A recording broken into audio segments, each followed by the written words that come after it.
Hello बच्चों, नमस्कार। आज मैं आपको पढ़ा रही हूँ 7वीं कक्षा के 6th चैप्टर हमारे राष्ट्रीय प्रतीक। पहले आप हमारे इस चैनल को सब्सक्राइब करो, लाइक करो और पाठ के बारे में कोई डाउट है तो कमेंट करो। ओके बच्चों, अभी पहले हम देखेंगे इस पाठ के शब्दार्थ।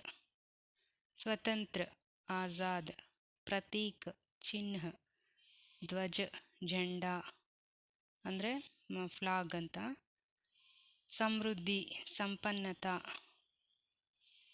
ತೀಲಿಯಾ, ಕಾಡಿಯ, ಲಕೀರೆ ಅಂದರೆ ಲೈನ್ಸ್, ಆನ್ ಸಮ್ಮಾನ್ ಅಂದರೆ ಗೌರವ, ವೈಭವ್ ಶಾನ್ ವೈಭವ್, ಸ್ತಂಭ್ ಕಂಬ, ಸಾಂಡ್ ಬೈಲ್ ಅಂದರೆ ಎತ್ತು, ಸತ್ಯಮೇವ ಜಯತೆ ಸತ್ಯ ಕಿ ಜೀತ್ ಹೋತಿ ಹೈ, ಪರ್ವ್ ತ್ಯೋಹಾರ್ ಅಂದರೆ ಹಬ್ಬಗಳು ಫೆಸ್ಟಿವಲ್ಸ್, ಧುನ್ ಧ್ವನಿ ಅಂದರೆ ಗೊತ್ತಲ್ಲ ನಿಮಗೆ, ವಾಯ್ಸ್ ಅಂತ, ದಾರಿಯಾ ಲಕೀರೆ, ರೇಖಾಯೆ, ಲಕೀರೆ ರೇಖಾಯೆ ಅಂದರೆ ರೇಖೆಗಳು ಅಥವಾ ಲೈನ್ಗಳು, ಲೈನ್ಸ್, ಉದ್ಯಾನ್ ಬಗೀಚೆ ತೋಟ ಅಂತ, ನೃತ್ಯ ನಾಚ್ ಡ್ಯಾನ್ಸ್ ಅಂತ, ಮನ್ಮೋಹಕ್ ಆಕರ್ಷಕ್ ಅಟ್ರಾಕ್ಟಿವ್ ಅಂತ, ಪ್ರಾಯಃ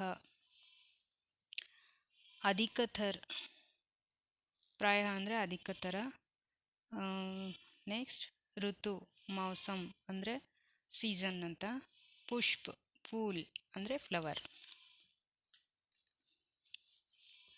ಮುಂದೆ ನೋಡೋಣ ಪಾಠ. ಮೊದಲು ಇಂಟ್ರೊಡक्शन.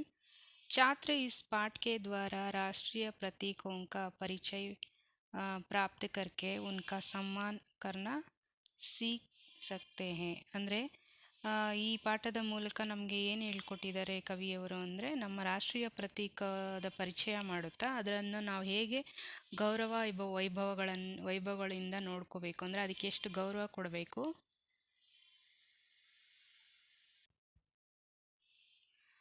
ರಾಷ್ಟ್ರೀಯ ಪ್ರತೀಕ ಅಂದರೆ ಅದು ನಮ್ಮ ದೇಶದ ಒಂದು ಚಿಹ್ನೆಗಳಾಗಿರುತ್ತವೆ, ಎಂಬ್ಲಮ್ಸ್.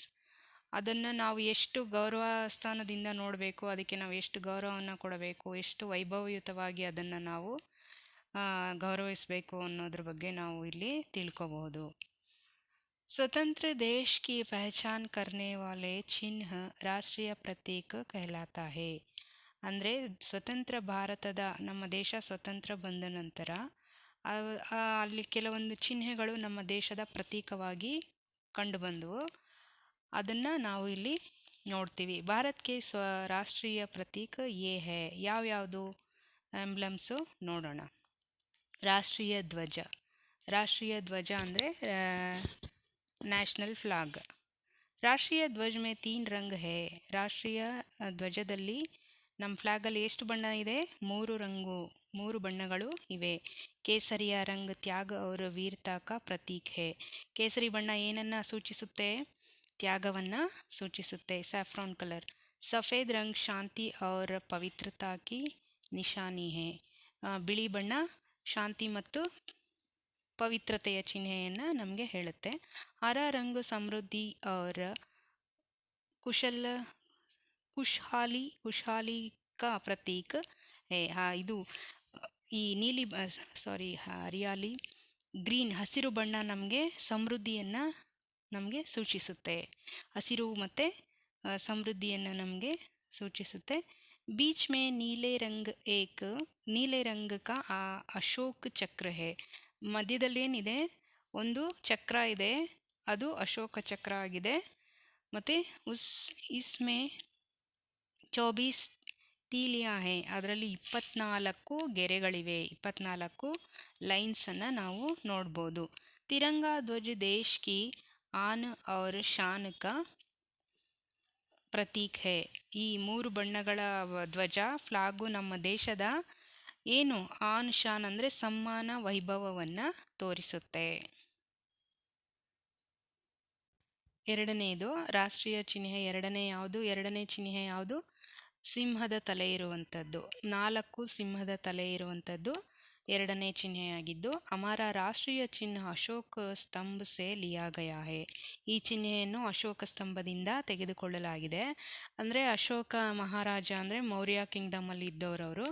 ಅವರ ಒಂದು ಕಿಂಗ್ಡಮಲ್ಲಿ ಅವರು ತುಂಬ ಚೆನ್ನಾಗಿ ಆಳ್ವಿಕೆ ಎಲ್ಲ ನಡೆಸಿರ್ತಾರೆ. ಅವರ ಒಂದು ಕಿಂಗ್ಡಮ್, ಅವರ ಸಾಮ್ರಾಜ್ಯದಿಂದ ಈ ಅಶೋಕ ಸ್ತಂಭದಿಂದ ನಾವು ಈ ಚಿಹ್ನೆಯನ್ನು ತಗೊಂಡಿದ್ದೀವಿ. ಯಹ್ ಚಾರ್ ಮುಖೋವಾಲ ಸಿಂಹ ಹೈ. ಇದು 4 ಮುಖಗಳಿರುವಂಥ ಆಗಿರುತ್ತೆ. ನಮ್ಗೆ ಈ ಚಿತ್ರದಲ್ಲಿ 3 ಕಾಣಿಸ್ತಿರೋದು. ಹಿಂದೆ ಒಂದು ಸಿಂಹದ ಮುಖ ಇದೆ.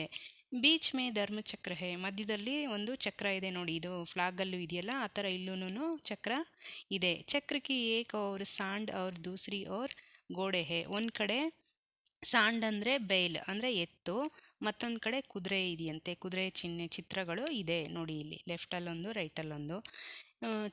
ನೀಚೆ ಹಿಂದಿ ಮೇ ಸತ್ಯಮೇವ ಜಯತೆ ಲಿಖಾ ಹುವಾ ಹೇ. ಅಂದರೆ ಕೆಳಗಡೆ ಇಲ್ಲಿ ಕೊಟ್ಟಿರೋದೇನಿದು, ಸತ್ಯಮೇವ ಜಯತೆ ಅಂತ ಅದರಲ್ಲಿ ಆ ಚಿಹ್ನೆಯಲ್ಲಿ ಬರೆದಿದ್ದಾರೆ. ಮೂರನೇ ಚಿಹ್ನೆ ಯಾವುದು, ರಾಷ್ಟ್ರೀಯ ಗಾನ. ಅಂದರೆ ನಮ್ಮ ರಾಷ್ಟ್ರೀಯ ಅವರ ನ್ಯಾಷನಲ್ ಆ್ಯಂಥಮ್ ಯಾವುದು ಗೊತ್ತಲ್ವಾ ನಿಮಗೆಲ್ಲ? ದಿನ ಸ್ಕೂಲಲ್ಲಿ ಹೇಳ್ತಿರಲ್ಲ ಬೆಳಗ್ಗೆ ಹೊತ್ತು, ಜನಗಣಮನ. ಅದು ಭಾರತ್ ಕಾ ರಾಷ್ಟ್ರಗಾನ ಜನಗಣಮನ ಹೇ. ಕವೀಂದ್ರ ರವೀಂದ್ರನಾಥ ಟ್ಯಾಗೋರ್ ನೇ ಯಹ್ ಗೀತ್ ಲಿಖಾ ಹೇ. ಕವಿ ಯಾರು, ಜನಗಣಮನ ಬರೆದವರು ಯಾರು? ಕವಿ ರವೀಂದ್ರನಾಥ ಟ್ಯಾಗೋರ್. राष्ट्रगान राष्ट्रीय समारोह, राष्ट्रीय पर्व तथा विद्यालयों में गाया जाता है. ಈ ಈ ನ್ಯಾಷನಲ್ ಆಂಥಮ್ನ ಯಾವಾಗ ಹೇಳ್ತಾರೆ? ರಾಷ್ಟ್ರೀಯ ಸಮಾರೋಹ ಅಂದರೆ ಕೆಲವೊಂದು ರಾಷ್ಟ್ರೀಯ ಸಮಾರಂಭಗಳಲ್ಲಿ, ರಾಷ್ಟ್ರೀಯ ಪರ್ವ ಅಂದರೆ ನಮ್ಮ ರಾಷ್ಟ್ರೀಯ ಹಬ್ಬಗಳಲ್ಲಿ, ವಿದ್ಯಾಲಯಗಳಲ್ಲಿ ಅಂದರೆ ಸ್ಕೂಲ್ಸಲ್ಲಿ ಈ ಹಾಡನ್ನು ಹಾಡ್ತಾರೆ. इसको गाने से 52 ಸೆಕೆಂಡ್ ಕ ಸಮಯ ಲಗ್ತಾ ಹೇ. ಅಂದರೆ 52 ಸೆಕೆಂಡ್ಸ್ ಆಗುತ್ತಂತೆ ಈ ಹಾಡನ್ನು ಹಾಡೋದಕ್ಕೆ.